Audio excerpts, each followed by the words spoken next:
नमस्कार दोस्तों, जैसा कि आप सभी जानते हैं कि हम लोगों ने सभी विषयों यानी कि इतिहास, भूगोल और अर्थशास्त्र और राजनीति विज्ञान से संबंधित 50 MCQ देखे जो आपकी परीक्षा में पूछे जाते हैं। आज हम लोग सभी प्रतियोगी परीक्षाओं में पूछे जाने वाले क्योंकि आपके प्रतियोगी परीक्षा में विज्ञान से भी संबंधित प्रश्न पूछे जाते हैं, तो विज्ञान से संबंधित 50 बहुत ही महत्वपूर्ण MCQ देखेंगे।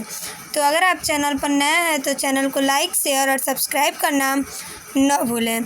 इसके पहले अगर आप लोगों ने इतिहास, भूगोल, राजनीति विज्ञान और अर्थशास्त्र से संबंधित 50 MCQ महत्वपूर्ण प्रश्न नहीं देखे हैं तो आप जाकर चैनल पर ज़रूर देख लें और उस वीडियो का लिंक मैं डिस्क्रिप्शन बॉक्स में दे दूँगी ताकि आप लोग आसानी से जाके उसको भी देख सकें और आने वाली जो प्रतियोगी परीक्षा है आप लोग उसमें अच्छे अंकों से उत्तीर्ण होकर एक अच्छी नौकरी पा सकें।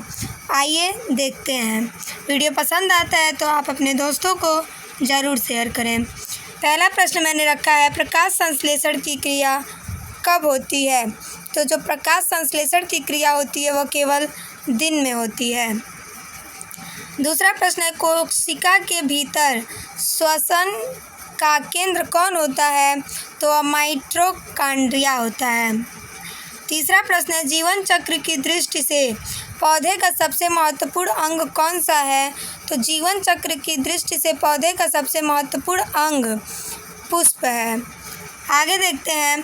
प्रश्न नंबर चौथा है, ऊर्जा के किस रूप में प्रदूषण की समस्या नहीं होती है? तो ऊर्जा के सौर रूप में प्रदूषण की समस्या नहीं होती है। पांचवा प्रश्न है, प्रकाश वर्ष इकाई है। तो प्रकाश वर्ष किसकी इकाई है? तो वह दूरी की इकाई है। छठवां प्रश्न है, विद्युत धारा की इकाई है। तो विद्युत धारा की जो इकाई है वह है एम्पियर। विद्युत धारा की इकाई एम्पियर होती है और यह बहुत ही महत्वपूर्ण प्रश्न है। मैं इस पे स्टार लगा देती हूँ, ये आपकी परीक्षा में ज़रूर पूछे जाएंगे। आगे देखते हैं। सातवां प्रश्न है, सिरका का रासायनिक नाम क्या है? तो जो सिरका का रासायनिक नाम है वह है एथेनोइक एसिड। यह भी महत्वपूर्ण प्रश्न है, आपसे हमेशा परीक्षा में पूछा जाता है कि सिरका का रासायनिक नाम क्या है? तो एथेनोइक एसिड। आगे देखते हैं। आठवां प्रश्न है, भारी जल का एक प्रकार है।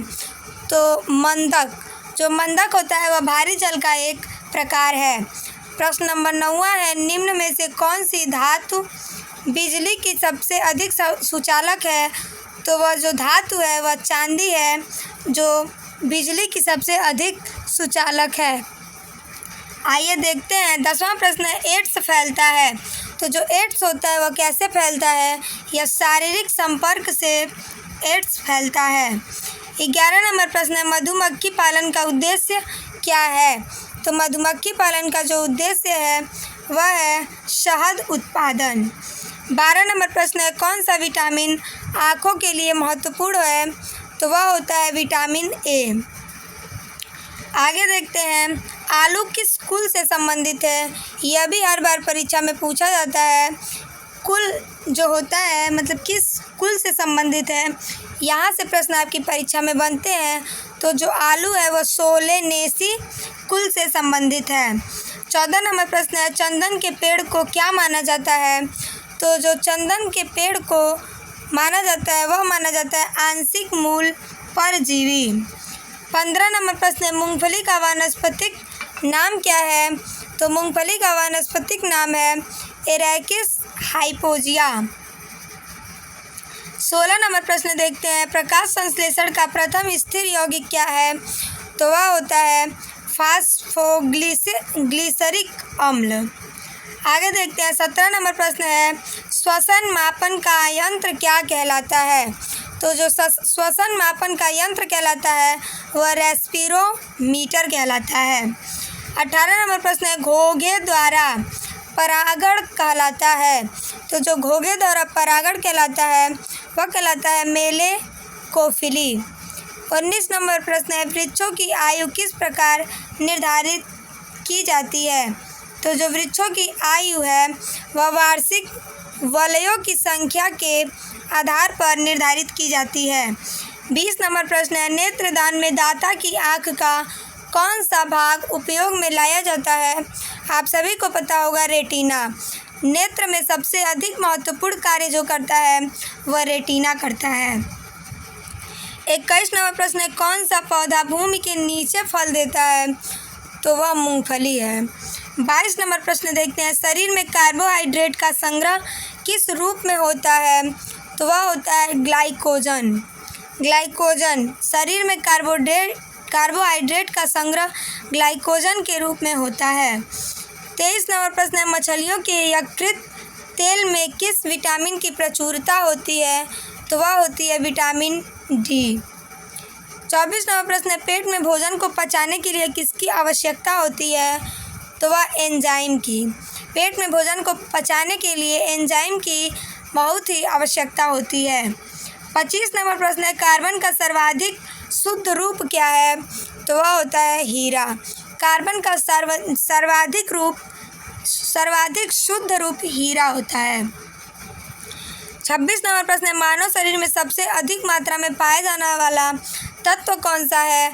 तो मानव शरीर में सबसे अधिक पाया जाने वाला तत्व ऑक्सीजन होता है। 27 नंबर प्रश्न है, रक्त का थक्का जमने में कौन सा विटामिन मदद करता है? तो वह विटामिन के। 28 नंबर प्रश्न है, पौधों में जल का संवहन कौन सी प्रणाली द्वारा होता है? तो पौधों में जल का संवहन जाइलम प्रणाली द्वारा होता है। 29 नंबर प्रश्न है, मलेरिया का कारण कौन सा परजीवी है? तो जो मलेरिया का कारण परजीवी है वह प्लाज्मोडियम परजीवी होता है। 30 नंबर प्रश्न है, ध्वनि की गति सबसे अधिक किसमें होती है? तो ध्वनि की गति सबसे अधिक ठोस में होती है। 31 नंबर प्रश्न है, मानव शरीर का सामान्य तापमान कितना होता है? तो मानव शरीर का सामान्य तापमान 37 डिग्री सेल्सियस होता है। 32 नंबर प्रश्न है, कौन सा अंग शरीर में विषाक्त पदार्थों को निकालने में मदद करता है? तो वह गुर्दे। जो गुर्दा होता है वह शरीर में विषाक्त पदार्थों को निकालने में मदद करता है। 33 नंबर प्रश्न है, विटामिन B12 की कमी से कौन सी बीमारी होती है? तो वह एनीमिया।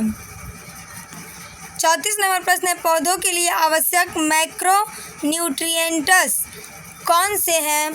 तो वह होता है नाइट्रोजन, फास्फोरस, पोटेशियम। 35 नंबर प्रश्न है, विद्युत बल्ब में कौन सी गैस भरी जाती है? तो विद्युत बल्ब में नाइट्रोजन या आर्गन गैस भरी जाती है।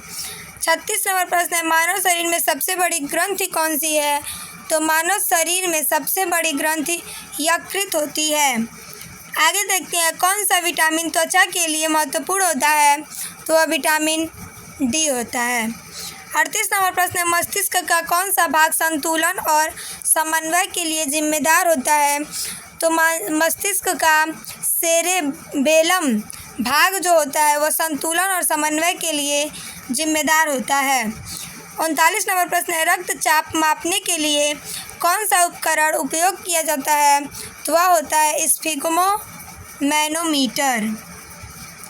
40 नंबर प्रश्न है, कौन सा तत्व पौधों के लिए आवश्यक है लेकिन इसकी अधिकता हानिकारक हो सकती है?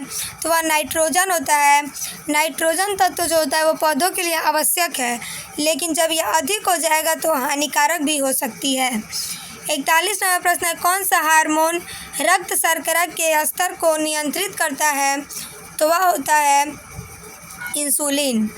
42 नंबर प्रश्न है, पौधों में पत्तियों का झुकना और मुड़ना किस प्रकार की गति का उदाहरण है?